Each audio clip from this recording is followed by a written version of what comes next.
খুবই চর্চিত ছিলেন পশ্চিমবাংলার রাজনীতিতে, কন্ট্রিবিউশনও আছে। টিএমসিকে দাঁড় করানোর জন্য তার বিরাট বড় যোগদান আছে। বিজেপিতে উনি সার্ভিস দিয়েছেন, কেন একজন বড় রাজনীতিবিদ পশ্চিমবাংলার চলে গেছেন, খুব কষ্ট পেয়েছেন, অনেকদিন ধরে অসুস্থ ছিলেন। তো তার আত্মার সদ্গতি হোক, পরিবারের লোক শান্তি পান আর মনোবল ফিরে পান, এইটুকু হয়। শ্রদ্ধা জানাই তাকে, আর কি বলবো। 26-এর ভোট বৈতরণী পার করতে মহিলা মুখ্যমন্ত্রীর রাজ্যে এবার মহিলা ভোট লক্ষ্য করছেন বিজেপি এবং তৃণমূলের দেখানো পথেই সারা ভারতবর্ষের মহিলারা বেশিরভাগ ভোট বিজেপিকেই দেন, কারণ বিজেপিকে সবাই বিশ্বাস করে। পশ্চিমবাংলায় মহিলাদেরকে বিভিন্ন রকম প্রলোভন দিয়ে করে তার ভোট নেওয়ার চেষ্টা করেছেন মমতা ব্যানার্জি, এবং সবচেয়ে বেশি বাংলায় মহিলারা অসুরক্ষিত, এটাও প্রমাণিত হয়ে গেছে।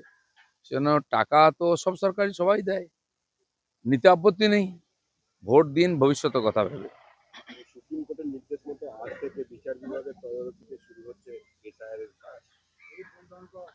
পশ্চিমবঙ্গ এমন একটা রাজ্য যেখানে সরকার কোনো সিদ্ধান্ত নেয় না বা সব সিদ্ধান্তের বিরোধিতা হয়। সবচেয়ে বেশি মানুষ সরকারি সিদ্ধান্তের বিরুদ্ধে কোর্টে যান। এটাও রাজ্য সরকারের অসহযোগিতায় এরকম লম্বা হয়েছে, কমপ্লিকেটেড হয়েছে। সেই জন্য আদালত হস্তক্ষেপ করেছেন, তা নাহলে তো শেষই হবে না। আর মমতা ব্যানার্জির এটা কালচারই হয়ে গেছে, তার সরকার ডিসিশন নেবে না, এখানকার মানুষ বাধ্য হয়ে কোর্টে যাবে। আর এখানকার পশ্চিমবাংলার সম্পর্কিত সমস্ত বিষয় কোর্টে গিয়ে সমাধান হয়, আর এসআইআর ক্ষেত্রেও তাই হয়েছে। নির্বাচন কমিশনের সঙ্গে পুলিশের বৈঠক, কেন্দ্রীয় বাহিনী নিয়ে 1 মার্চ রাজ্যে আসছে কেন্দ্রীয় বাহিনী। ভোটের আগে কেন্দ্রীয় বাহিনীর ব্যবহার ও ভূমিকা নিয়ে বিরোধী এবং শাসক দলের অতীতেও অভিযোগ। সব সময় কেন্দ্রীয় বাহিনী সেনার বিরোধিতা করে এসেছেন মমতা ব্যানার্জি, দেখলেই তাদের ভয় হয়। যেমন পাকিস্তান বাংলাদেশের লোকেরা ভয় পায় ভারতের সেনাকে, সেরকম। তো সে যেন এসেই গেছে অলরেডি, সেন্ট্রাল ফোর্স আসবে আরো বেশি, কারণ ভোটের দামা বাজলেই সাধারণ মানুষ পশ্চিমবাংলার লোক বলেন যে দাদা ভোট দিতে পারবো তো, সেন্ট্রাল বাহিনী থাকবে তো। তো সেটা মেনেই আজকে কেন্দ্র সরকারকে নির্বাচন কমিশনকে ডিসিশন নিতে হচ্ছে। বারে বারে ভয় হয়, বারে বারে আসন সংখ্যার নিরিখে দিতে যায় তৃণমূল কংগ্রেস। বারে বারে না, 3বার জিতেছে, ওদের তো 7বারের রেকর্ড আছে টিএমসি। পশ্চিমবাংলার মানুষ যাকে একবার গ্রহণ করেন সহজে ছাড়তে চান না, কিন্তু এখন না ছাড়লে তো প্রাণ নষ্টাগত হয়ে গেছে, ছাড়তেই হবে। সুপ্রিম কোর্টে ডিরেক্ট বলেন পিসি কেস আছে।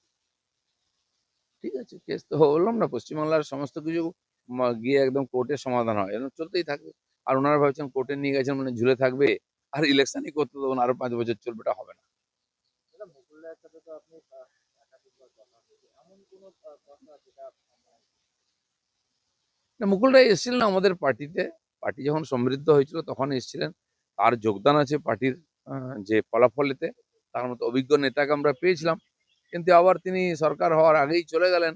তো ওনার কিছু নিশ্চয় বাধ্যবাধকতা ছিল, আর না হলে চলে গেলেন কোনো পার্টি ছেড়ে।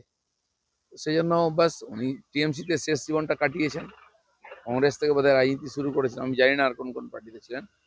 তো সেই জন্য তার প্রতি আমরা কৃতজ্ঞ, তিনিও আমাদের পার্টিতে কাজ করেছেন। কোনো স্মৃতিচারণা আপনার ঘোষিত কৌশলে তাকে আনলেন একদম রাজনীতির চাণক্য? না না, আমার সঙ্গে যোগাযোগ ছিল, আগেও দেখা করেছেন, আমি সভাপতি ছিলাম তখন এসেছেন, এবং তাকে আমরা কাজে লাগিয়েছি তার অভিজ্ঞতাকে।